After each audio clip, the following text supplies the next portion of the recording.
Shalom de Deus, graça e paz do nosso Senhor. Queridos, eu quero trazer hoje 6 discursos que desde o início da igreja primitiva atrapalhavam o evangelho, traziam confusão, tentavam tirar a essência do evangelho e até mesmo tentavam confundir as pessoas sobre a natureza de quem era Jesus. E nós vamos nos surpreender aqui através desse estudo que faremos de que todos esses acontecimentos, isso é desde o início. Então, quanto mais agora que nós sabemos que muitas pessoas, infelizmente, não falam o evangelho na sua integridade ou às vezes trazem ele de forma light demais, sem essência, sem a graça e sem o poder do Senhor. Por isso eu quero trazer hoje esse estudo que com certeza vai acrescentar ao seu conhecimento e você vai pelo menos identificar 6 discursos do que falavam, por que falavam. Esse é o canal Cristocêntrico. Se inscreva, compartilhe, seja membro e vem comigo.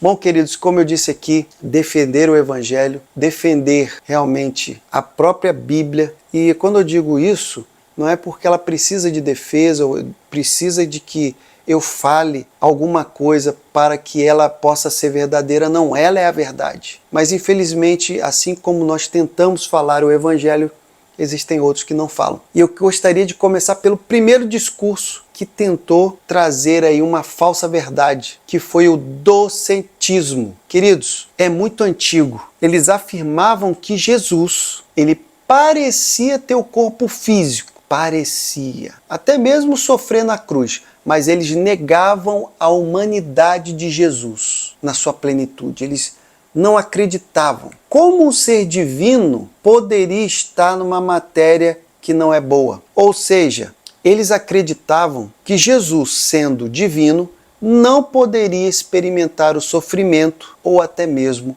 a morte. Queridos, o docetismo, ele surgiu no século I e II e ele foi influenciado por ideias filosóficas gregas e ele estava intimamente associado ao gnosticismo. Então, falando sobre esse primeiro, veja só que distorção.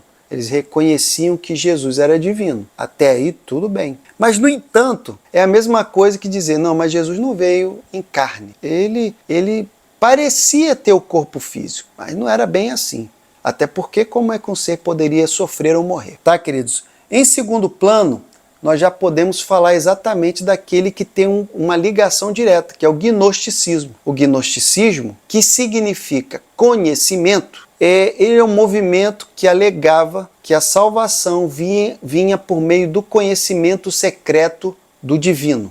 Eu tenho certeza que essa palavra aí pode não parecer estranha para muitas pessoas. Vou repetir. O gnosticismo, ele alegava que a salvação vem pelo conhecimento do secreto do divino. Eles acreditavam que a visão do mundo dualista, onde a matéria foi criada por uma divindade inferior e maligna. A matéria. Veja a distorção. Eles estão distorcendo a verdade, porque a matéria foi criada pelo próprio Deus, o Criador. Mas eles reconheciam não. Foi feito por uma divindade inferior. E o mundo espiritual, esse não, esse era bom, esse sim. E é claro, queridos, eles negavam plenamente a humanidade de Jesus. Jesus jamais foi humano, ele foi 100% divino. Esse movimento, queridos, esse discurso gnóstico, ele é do século II, enquanto o docetismo é do século I e II, esse é II. E esse aqui mistura um pouco de filosofia cristã, judaica e helenistas. Queridos, não era um movimento unificado. Paulo, ele pregou diversas vezes em suas epístolas, refutando pessoas gnósticas que estavam influenciando ali a igreja do Senhor. Então, queridos, tudo que eu estou trazendo aqui é que a igreja desde o início luta para manter o evangelho sem mistura, para que não tenha uma coletânea de crenças variadas, de que as pessoas não peguem outras circunstâncias, outras situações. Outro discurso que também influenciou no início foi o eutiquianismo. Bom, o nome é bem diferente, né? E ele também era conhecido por outro nome, como monofisismo, que aí do grego mono, que quer dizer um, e physis, que quer dizer natureza. Quer dizer, aqui, queridos, eles afirmavam que Jesus Cristo tinha apenas uma natureza divina que absorvia a sua humanidade. E nesse caso aqui, nesse discurso ou nessa visão, eles negavam a plena humanidade de Cristo após a sua encarnação, que quer dizer quando ele veio ao mundo. Bom, queridos, esse discurso ele surgiu no século V e ele foi promovido por Eutix, um monge em Constantinopla. Bom, queridos, como é que pode mais um discurso na época, no século V, onde a pessoa entendia que Jesus tinha naturezas distintas e que uma, que era a natureza divina, ela absorvia, ela praticamente anulava a humanidade de Jesus. Então veja como no início havia ali uma tentativa de anular uma das naturezas do próprio Senhor. Eles queriam distorcer quem era Jesus. Não, Jesus era divino, mas não podia ter matéria. Jesus só podia ter uma natureza, uma absorvia a outra. Você veja como são as coisas. Eles não conseguiam ver, não conseguiam aceitar a verdade de que Jesus, ele era homem e era Deus. Sim. Bom, nós temos aqui o quarto discurso, queridos, quarto discurso, judaizantes.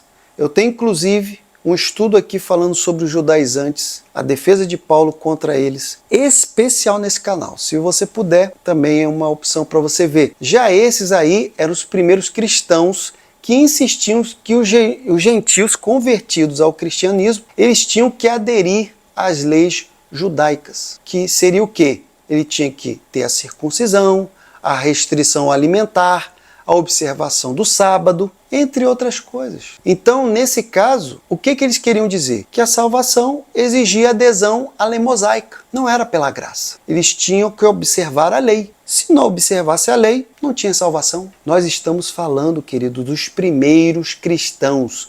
Dos primeiros cristãos. Então, queridos, isso não era 100% de fora. Os discursos que atrapalhavam o evangelho, não. Existiam discursos que estavam ali, bem dentro da comunidade, bem dentro do arraial. Por isso o perigo de muito joio que existe aí para confundir o povo de Deus. Já os judaizantes, eles surgiram ali no século I, e particularmente entre os cristãos judeus que queriam reconciliar a herança judaica com a nova fé em Cristo. E é claro que Paulo também lutou insistentemente contra os judaizantes. Por isso que ele falou muitas vezes sobre a circuncisão, depois falou sobre a observância da lei, do sábado e muitas outras coisas. Paulo lutou para que os cristãos gentios pudessem servir ao Senhor de forma digna, não tendo que ser escravo da lei. Bom, dito isso, vamos então para o quinto discurso, que é o adocionismo. Bom, queridos, e o que fala esse discurso? Ele afirmava que Jesus, ele era um mero humano que foi adotado como filho de Deus em seu batismo. Quem não se recorda quando Jesus estava sendo batizado por João Batista e uma voz disse: "Esse é o meu filho a quem me comprazo"? E aqui, esse discurso, ele diz que Jesus foi adotado como filho de Deus naquele momento. Ele nada mais era, segundo esse discurso, do que um mero humano. Nada especial, um humano. Então ele foi adotado no batismo e também na ressurreição e na sua ascensão. Mas eles negavam a divindade eterna de Cristo. Então, queridos, quando surgiu esse discurso, o adocionismo? No século II. E ali tivemos aqui vários momentos de várias pessoas que abraçaram esse discurso. Até no século VIII ele estava sendo defendido por teólogos espanhóis, o Elipandos de Toledo e Félix de Urgel. Então temos aí várias figuras que depois você pode procurar, você pode ali fazer a sua pesquisa. E agora vamos aqui para o nosso último discurso, queridos, do que ainda poderia influenciar e tentar desvirtuar o evangelho. O arianismo. Arianismo, ele foi fundado por Ário, por isso esse nome, um padre em Alexandria que afirmava que Jesus Cristo era um ser criado, não coeterno com Deus Pai. Mais uma vez, diminuindo Jesus, tirando uma das naturezas de Jesus. Ele era um ser criado e ele não podia ser eterno, coeterno com o Pai. Bom, queridos, houve até um tempo, em que o próprio Padre Ário, ele argumentava que houve um tempo em que o Filho não era, negando o quê? A divindade plena de Jesus. Esse discurso ele surgiu no século IV e ganhou influência, aumentou a sua proporção até entre bispos e imperadores. Bom, queridos, e aí é claro que isso desencadeou controvérsias significativas no cristianismo primitivo, nos primórdios. Então, trago para vocês aqui seis discursos que atrapalhavam o evangelho, que distorciam a palavra, que julgavam e que afirmavam um Jesus diferente que a Bíblia afirma. Então, cuidado. Se você deseja que eu traga mais conteúdos dessa natureza, é só falar, é só comentar e fique na paz em nome de Jesus.